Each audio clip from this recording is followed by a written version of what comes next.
guys, അപ്പോൾ നാളത്തെ business studies എക്സാമിൽ നിങ്ങൾക്ക് ചോദിക്കാൻ ചാൻസ് ഉള്ള വളരെ ഇമ്പോർട്ടന്റ് ആയിട്ടുള്ള questions from the chapter social responsibility of business ആണ് നമ്മൾ ഡിസ്കസ് ചെയ്യാൻ പോകുന്നത്.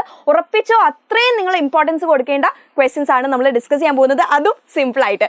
ഓക്കെ, സോ ഇതേപോലെയുള്ള വീഡിയോസ് വേണമെങ്കിൽ ഇപ്പം തന്നെ നമ്മുടെ ചാനൽ സബ്സ്ക്രൈബ് ചെയ്ത് വെച്ചോ. ആൻഡ് മാക്സിമം ഫ്രണ്ട്സിനും ഈ ഒരു ലിങ്ക് നിങ്ങൾ എന്ത് ചെയ്യുക, ഷെയർ ചെയ്തിട്ട് കൊടുക്കുക കേട്ടോ. ഇനിയുള്ള വരുന്ന എക്സാം ഡേയ്സിലും നിങ്ങൾക്ക് ഇതുപോലെയുള്ള ഇൻഫോർമേറ്റീവ് ആയിട്ടുള്ള വീഡിയോസ് കിട്ടുന്നതാണ്. Okay, so the first question, state arguments in favour and against of social responsibility of business. അല്ലെ, അപ്പോൾ സോഷ്യൽ റെസ്പോൺസിബിലിറ്റി ഓഫ് ബിസിനസ് നല്ലതാണോ, അതിന്റെ നല്ല വശങ്ങൾ എന്താണ്, അതേപോലെ അതിന്റെ ഒരു ഡീമെറിറ്റ്സ് എന്താണെന്നുള്ള കാര്യം എഴുതാനാണ് പറഞ്ഞത്. അപ്പോൾ ബിസിനസ്സിന് വെറും ലാഭം ഉണ്ടാക്കൽ മാത്രമല്ല, മറ്റ് പല റെസ്പോൺസിബിലിറ്റീസും ഉണ്ട് നമ്മുടെ സമൂഹമായിട്ട് അല്ലേ. സോ ആർഗ്യുമെന്റ്സ് ആൻഡ് ഫേവർ നമുക്ക് നോക്കാം. ഇത് എന്ത് ചെയ്യുന്നുണ്ട്, ഒരു പബ്ലിക് ഇമേജ് ക്രിയേറ്റ് ചെയ്യാൻ വേണ്ടിയിട്ട് സഹായിക്കുന്നുണ്ട് അല്ലേ. അതായത് ഒരു നല്ലൊരു ഗുഡ് റെപ്യൂട്ടേഷൻ കമ്പനിക്ക് ബിൽഡ് ചെയ്യാൻ വേണ്ടിയിട്ട് ഇത് സഹായിക്കുന്നുണ്ട്. ദാറ്റ് ഈസ് നിലനിൽപ്പിനും വളർച്ചയ്ക്കുമുള്ള ന്യായീകരണം. രണ്ടാമത്തേതാണ് സ്ഥാപനത്തിന്റെ ദീർഘകാല താല്പര്യം അല്ലെ. നെക്സ്റ്റ് നമുക്കൊരു പോയിന്റ് പറയാം, ടു അവോയ്ഡ് ഗവൺമെന്റ് റെഗുലേഷൻ. നല്ല രീതിയിൽ സോഷ്യൽ റെസ്പോൺസിബിലിറ്റി ഒക്കെ ഫോളോ ചെയ്ത് എല്ലാ മെഷേഴ്സും കൺട്രോളിങ് മെഷേഴ്സും ഒക്കെ ഈ ഒരു കമ്പനി എടുക്കുകയാണെങ്കിൽ ഗവൺമെന്റ് റെഗുലേഷൻസ് നമുക്ക് ഒരു ലിമിറ്റ് വരെ കുറയ്ക്കാൻ പറ്റും അല്ലെ. ഒരു എക്സാമ്പിൾ പറയുകയാണെങ്കിൽ, ഈ ബിസിനസ് എൻവയൺമെന്റിനെ പൊല്യൂട്ട് ചെയ്താൽ പിന്നെ തിരിച്ച് ആര് പണി കൊടുക്കും, ഗവൺമെന്റ് പണി കൊടുക്കും. അപ്പം നല്ല രീതിയിൽ എൻവയൺമെന്റൽ പ്രൊട്ടക്ഷന് വേണ്ടിയിട്ടുള്ള കാര്യങ്ങളൊക്കെ ബിസിനസ് നോക്കി നടത്തുകയാണെങ്കിൽ നമുക്ക് എന്ത് ചെയ്യാം, ഗവൺമെന്റ് റെഗുലേഷൻസ് കുറയ്ക്കാൻ പറ്റുന്നതാണ്. ഇനി അടുത്ത പോയിന്റ് ആണ് എംപ്ലോയി സാറ്റിസ്ഫാക്ഷൻ എന്ന് പറയുന്നത് അല്ലേ. എംപ്ലോയീസിന് വേണ്ടിയിട്ടുള്ള കറക്റ്റ് ആയിട്ടുള്ള വേജസ് കൊടുക്കുക, നല്ല വർക്കിംഗ് അറ്റ്മോസ്ഫിയർ പ്രൊവൈഡ് ചെയ്ത് കൊടുക്കുക. ഇത്തരത്തിലുള്ള പ്രവർത്തനങ്ങളൊക്കെ ബിസിനസ് ചെയ്താൽ ഒബ്വിയസ്ലി എന്തുണ്ടാവും, എംപ്ലോയി സാറ്റിസ്ഫാക്ഷൻ കിട്ടുകയും ചെയ്യും. അതിലൂടെ നല്ല ഡെവലപ്മെന്റ് കമ്പനിക്ക് ഉണ്ടാവുകയും ചെയ്യും അല്ലേ. യെസ്, ഗവൺമെന്റിന്റെ നിയന്ത്രണം ഒഴിവാക്കുക. ആൻഡ് ലാസ്റ്റ് വൺ ആണ് എംപ്ലോയി സാറ്റിസ്ഫാക്ഷൻ എന്ന് പറയുന്നത്. ക്ലിയർ ആണല്ലോ. യെസ്, ഇനി ആർഗ്യുമെന്റ് എഗെയിൻസ്റ്റ് സോഷ്യൽ റെസ്പോൺസിബിലിറ്റി എന്താണെന്ന് നോക്കാം. ബേർഡൻ ഓൺ കൺസ്യൂമേഴ്സ് അല്ലെ. കൺസ്യൂമേഴ്സിന് ഇതൊരു ബേർഡൻ ആയിട്ട് തോന്നും. അതെന്തുകൊണ്ടാണെന്ന് വെച്ചാൽ ഈ പൊല്യൂഷൻ കൺട്രോളിംഗ് എന്നൊക്കെ പറയുന്നത് കുറച്ച് എക്സ്പെൻസീവ് ആണ്. അപ്പോൾ ഈ ഒരു എക്സ്പെൻസ് മീറ്റ് ചെയ്യാൻ വേണ്ടിയിട്ട് ഒരു കമ്പനി എന്ത് ചെയ്യും, പുറത്ത് പബ്ലിക്കിൽ നിന്ന് അവരുടെ പ്രൊഡക്റ്റിന്റെ പൈസ അവരെന്ത് ചെയ്യും, കൂട്ടുകയാണ് ചെയ്യുന്നത്. അങ്ങനെ പ്രൊഡക്റ്റിന്റെ പൈസ കൂട്ടുമ്പോൾ അത് ആരെയാണ് എഫക്ട് ചെയ്യുന്നത്, കൺസ്യൂമേഴ്സിനാണല്ലേ. അങ്ങനെ അവർക്ക് അത് ബേർഡൻ ആയിട്ട് മാറും. ലാക്ക് ഓഫ് സോഷ്യൽ സ്കിൽസ്, അതായത് ബിസിനസ്സിന് എല്ലാ ബിസിനസ് എന്ന് പറഞ്ഞാൽ അവർക്ക് അറിയുന്നത് കമ്പനി മാനേജ്മെന്റ് കാര്യങ്ങളൊക്കെ ആണല്ലോ. നമുക്ക് തന്നെ അറിയാം, ഓരോ ഫീൽഡിലുള്ളവർക്ക് ഓരോ സ്പെസിഫിക് ആയിട്ടുള്ള സ്കിൽസും കാര്യങ്ങളൊക്കെ ആയിരിക്കും നോളജ് ഉണ്ടാവുക. അതേപോലെ തന്നെയാണ് ബിസിനസ്സിന്റെ കേസും. അപ്പോൾ അവർക്ക് ഈ ഒരു സോഷ്യൽ പ്രോബ്ലംസിലൊന്നും വലിയ സ്കിൽസ് ഒന്നും ഉണ്ടാവില്ല. അതുകൊണ്ട് ഈ ഒരു സോഷ്യൽ റെസ്പോൺസിബിലിറ്റി പ്രൊവൈഡ് ചെയ്യുന്നത് നല്ല രീതിയിൽ നമുക്ക് കൊണ്ടുപോകാൻ പറ്റും എന്നുള്ളത് ഉറപ്പുവരുത്താൻ പറ്റാത്ത ഒരു കാര്യമാണ്. That is lack of social skills കമ്പനീസിന് ഉണ്ടാവും. Next is lack of broad public support അല്ലെ. പബ്ലിക്കിന് എപ്പോഴും എന്ത് ഇഷ്ടാവില്ല, ഈ ബിസിനസ് അവരുടെ സൊസൈറ്റി കാര്യങ്ങൾക്ക് കയറി ഇടപെടുന്നത് ഇഷ്ടാവില്ല.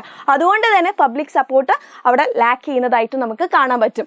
ഓക്കെ, സോ ലാഭം പരമാവധിയാക്കിയാൽ എന്ന ലക്ഷ്യത്തിന്റെ ലംഘനമാണ്, ഉപഭോക്താക്കളുടെ മേൽ ഭാരമുണ്ടാക്കുന്നു, ബിസിനസിന്റെ കഴിവില്ലായ്മ. ഇതൊക്കെയാണ് നമുക്ക് സാമൂഹിക ഉത്തരവാദിത്തത്തിന്റെ എതിരായ വാദങ്ങളിൽ പറയാനുള്ളത്.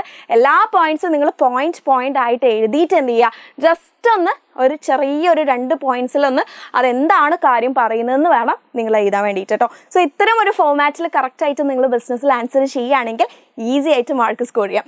ഓക്കെ, സോ നെക്സ്റ്റ് ക്വസ്റ്റ്യൻ എന്ന് പറയുന്നത് ബിസിനസ് എത്തിക്സ് അല്ലെ.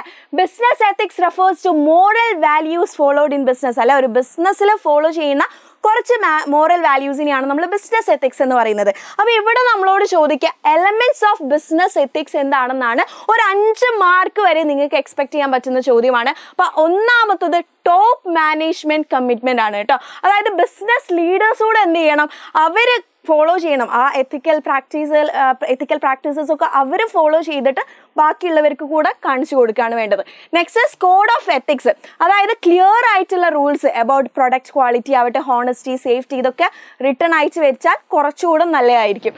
കംപ്ലയൻസ് മെക്കാനിസം എന്താ പറയുന്നതെന്ന് വെച്ചാൽ ഒരു system must be in place to ensure that all actions follow ethical standards അല്ലെ. എല്ലാ ആക്ഷൻസും എത്തിക്കൽ സ്റ്റാൻഡേർഡ്സ് ഫോളോ ചെയ്യുന്നുണ്ടോ എന്ന് നോക്കാൻ വേണ്ടിയിട്ട് അവർക്ക് ഒരു സിസ്റ്റം വെക്കേണ്ടതുണ്ട്. ദാറ്റ് ഈസ് ഹയറിങ്, ഒരാളെ ഹയർ ചെയ്യുന്നതിലാവട്ടെ അല്ലെങ്കിൽ പ്രൊഡക്റ്റ് ക്വാളിറ്റിയിലാവട്ടെ, ഇതൊക്കെ ചെക്ക് ചെയ്യണം.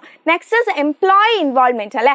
അതായത് ഈ ഒരു എത്തിക്കൽ പ്രോസസ്സിൽ എല്ലാവരും എല്ലാ ഗൈഡ് ലൈൻസും പാലിക്കുന്നുണ്ടോ എന്നുള്ളത് ഉറപ്പുവരുത്തുക. അതായത് എല്ലാ ലെവൽസിലുള്ള ആൾക്കാരും എന്ത് ചെയ്യണം, ഫോളോ ചെയ്യണം. മെഷറിംഗ് റിസൾട്ട് ആൻഡ് ഓൾസോ ഈ എത്തിക്കൽ പെർഫോമൻസ് എന്ത് ചെയ്യുക, റെഗുലർ ആയിട്ട് ചെക്ക് ചെയ്യുക. ഇംപ്രൂവ്മെന്റ്സ് വരുത്തണമെങ്കിൽ അതുകൂടെ ചെയ്യണം എന്നതാണ് മെഷറിംഗ് റിസൾട്ട്സ് കൊണ്ട് പറയുന്നത്. ഓക്കെ, ഇനി ഇതാ ഒരു ചോദ്യം കൂടെ നിങ്ങൾക്ക് ഈ ചാപ്റ്ററിൽ നിന്ന് ചോദിക്കാൻ ചാൻസ് ഉണ്ട്. That is social responsibility of business അല്ലെ. എന്താണ് social responsibility to various groups എന്നാണ് നമ്മളോട് ചോദിക്കുക കേട്ടോ. അല്ലെങ്കിൽ വേരിയസ് സ്റ്റേക്ക് ഹോൾഡേഴ്സ് എന്നൊക്കെ നമ്മളോട് ചോദിക്കാം. അപ്പം ബിസിനസ്സിന് ലാഭം ഉണ്ടാക്കിയാൽ അതിൽ പുറമെ ഓണേഴ്സ് ആയിട്ട്, കൺസ്യൂമേഴ്സ് ആയിട്ട്, ഗവൺമെന്റ് ആയിട്ട്, എംപ്ലോയീസ് ആയിട്ടൊക്കെ എന്തുണ്ട്, കുറച്ച് ഉത്തരവാദിത്തങ്ങളുണ്ട്. ഓക്കെ, അപ്പോൾ നമ്മുടെ ഓണേഴ്സിനോടുള്ള റെസ്പോൺസിബിലിറ്റീസ് ആണ് എന്തുണ്ടാക്കുക, അവർക്ക് അല്ലേ, ബിസിനസ് ഓണേഴ്സിന് അവർക്ക് ഫെയർ ആയിട്ടുള്ള ഒരു ലാഭം കൊടുക്കുക. അതേപോലെ ഹോണസ്റ്റ് ആയിട്ടുള്ള ഇൻഫർമേഷൻ, എങ്ങനെയാണ് കമ്പനി നടന്നു പോകുന്നതെന്നുള്ള കാര്യത്തിനെ കുറിച്ചൊക്കെ ഹോണസ്റ്റ് ആയിട്ടുള്ള ഇൻഫർമേഷൻസ് പാസ് ചെയ്യുക. ഇനി എംപ്ലോയീസിനോടുള്ള റെസ്പോൺസിബിലിറ്റി ആണ് നല്ല വർക്ക് അറ്റ്മോസ്ഫിയർ പ്രൊവൈഡ് ചെയ്യുക, ഫെയർ ആയിട്ടുള്ള കൂലി അല്ലെ, വേജസ് പ്രൊവൈഡ് ചെയ്യുക. ഇനി കൺസ്യൂമേഴ്സ്, ഉപഭോക്താക്കളോടുള്ള റെസ്പോൺസിബിലിറ്റി ആണ് നല്ല ക്വാളിറ്റി പ്രൊഡക്റ്റ് കൊടുക്കണം, അതേപോലെ തന്നെ correct information about the product കൂടെ അവർക്ക് പ്രൊവൈഡ് ചെയ്ത് കൊടുക്കുക. ഇനി ഗവൺമെന്റ് ആൻഡ് കമ്മ്യൂണിറ്റിയോടും കുറച്ച് റെസ്പോൺസിബിലിറ്റീസ് ഉണ്ട്, നിയമങ്ങൾ പാലിക്കുക, ടാക്സുകൾ അടിക്കുക. ഓക്കെ, സോ ഇത്രയും ക്വസ്റ്റ്യൻസ് ആണ് നിങ്ങൾക്ക് ഈ ചാപ്റ്ററിൽ നിന്ന് നാളത്തെ ക്രിസ്മസ് എക്സാമിന് ചോദിക്കാൻ പോകുന്നത്. അപ്പോൾ കൃത്യമായിട്ട് പഠിക്കുക, വളരെ ഈസി ആയിട്ട് നോട്ട്സ് ഒക്കെ ഇവിടെ തന്നിട്ടുണ്ട്. ആൻഡ് ഓൾസോ ബാക്കി എല്ലാ കാര്യങ്ങളും നമ്മുടെ ലൈവ് സെഷനിൽ ഡീറ്റെയിൽ ആയിട്ട് ഡിസ്കസ് ചെയ്യുന്നതാണ്. അപ്പം അവിടെ വെച്ചിട്ട് നമുക്ക് ബാക്കി കാണാം. ബൈ.